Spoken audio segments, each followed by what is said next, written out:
Welcome to the channel and welcome back to another video.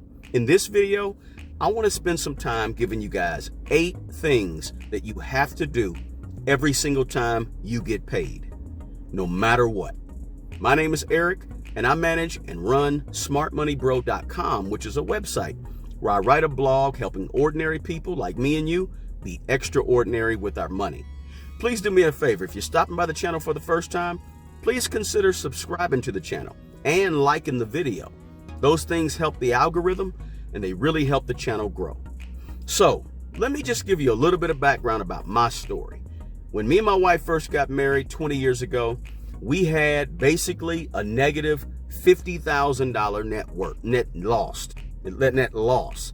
It wasn't a net worth, it was a net loss.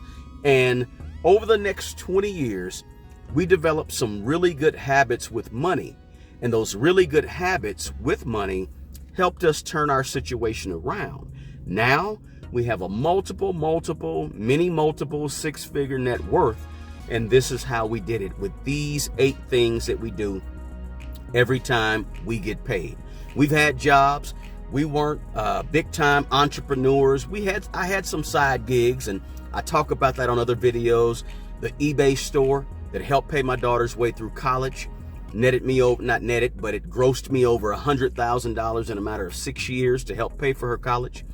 Rental real estate on the side. So we had some side gigs, but all the while we utilized one of our greatest wealth building tools, which is our paychecks. And this is how we did it. So let's jump into these 8 things. The very first thing that you gotta do every single time you get a paycheck or you get paid, number 1 on the list, and it's gonna sound cliche-ish, so bear with me, but it's the honest to goodness truth. Number 1 is you gotta put a little bit of money aside for the future you. I always end my videos with the best person to take care of the old you is the young you, and I mean that sincerely. Your kids won't take care of you as well as you, the young you. The government, the president, your local senator, right? The nursing home, none of them people will take care of you as well as the young you. So the way the young you starts to take care of the old you is to start putting some of your money to the side every single paycheck in a retirement account. If your job offers a 401k or a 403b, plug some money into it. And every time you get to another new job, make sure you have that money transferred. You don't pull the money out to use it as cash because you pay a lot of penalties. I don't care if you work at Wendy's, McDonald's, Hobby Lobby, Home Depot, I don't care where you work. Put some money to the side for the future you, and every time you change jobs, call the HR office and say, I want to transfer that money. What's the steps I go through? Very, very important to do that. Number 2, every time you get paid, this is what you have to do. You have to understand what's on your paycheck. Your pay stub. We call that a pay stub, right? It's a little piece you tear off, used to a long time ago. Now you see it online typically.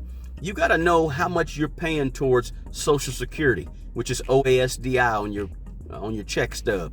You got to know how much you're paying towards Medicare. You got to know how much you're paying towards your federal taxes.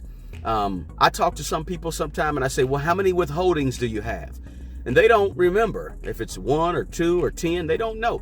You got to know these things, because the one thing knowing about what's on your pay stub is going to do for you every paycheck is it's going to give you a sense of control. It's going to give you a sense of, I have power over my money that's coming in every 2 weeks or every week, however often you get paid. You got to know what's on that pay stub. That's your money that you earned, and you went to work and you worked hard there, hopefully, and you got paid. Now you got to know what's on this pay stub. Every time you get paid, take a look at it so you can know what's going on. You'd be surprised at how many people don't look at it and have no clue where their money's going. That's number 2. Look at your pay stub. Number 3 is you got to make sure you budget your money every time you get paid.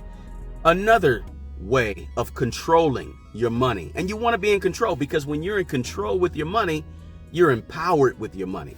Does something to you psychologically when you can say, okay, here's where this dollar is going. And you tell every single dollar every 2 weeks when you get paid or whatever, you tell your money where to go. what to do.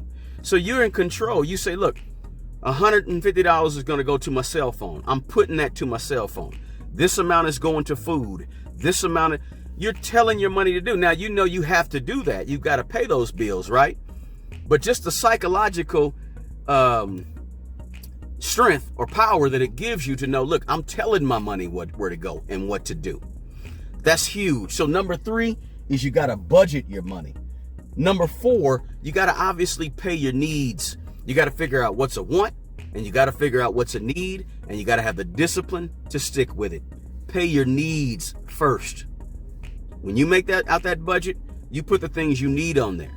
And then any of the extras, you know, the birthday party that's coming up or whatever, that extra stuff, maybe that can come later, but you got to take care of you and your family and your household first.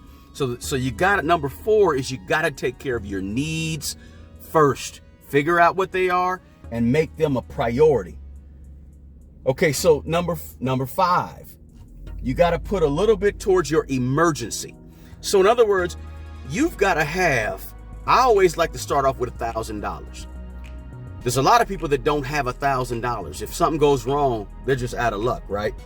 So you want to have an emergency fund. Every time you get paid, put a little something towards your emergency fund so that you get to 1,000, and ultimately you get to 2,000. And ultimately you want to get to about 3 to 4 or 3 to 6 months of whatever your needs are every month.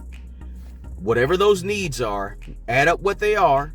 It might be $2,000, $5,000, whatever it was, $1,500, whatever those needs are. You want to get to 3 to 6 months times those monthly needs. That's eventually. So emergency fund is huge. Number 6, anything you have left over at that point, you can put a portion of that towards your debt. Pay a little bit on your debt. One of the things that we did over the course of 20 years is we whittled down our debt. We didn't follow the Dave Ramsey, which is cool. Nothing wrong with it if you want to go gazelle intense, to use one of his terms. But we said we're going to put a little bit towards debt every single time so that we whittle our debt down. We started off with negative 50 net worth, but our overall debt was 60-something thousand. And then it ballooned up to 90-something thousand over the 20 years. But we paid it down chunk by chunk by chunk every paycheck. That was huge. So number 7 is after you do all that, then possibly you can put a little bit towards an outside investment. Perhaps you can put it towards index funds, mutual funds, what have you. But just a little bit towards some investing is okay after you've taken care of all those other things. And then finally, and it's starting to rain on me, number 8, and I like number 8 because I think it's important too. Listen, I'm not one of those guys that says you can't have no fun with your money. After you've paid all your bills and you budgeted your money, I always say budget in just a little bit of money every 2 weeks for you to have a little fun. Maybe it's to go out to eat once every couple of weeks, or maybe it's to buy a pair of shoes or something. But a little bit of money for yourself makes it feel like you actually have earned the money and you're getting some reward. Those are 8 things. It's starting to rain kind of hard on me out here. The 8 things that you need to do every single time you get paid. Look, hit the like button this way, and below, subscribe to the channel if you get an opportunity. I really would appreciate it. Again, the best person to take care of the old you is always going to be that young you. But it starts with those habits every time you get paid. Take care of yourself and take care of other people. I'll talk to you in another video. Peace.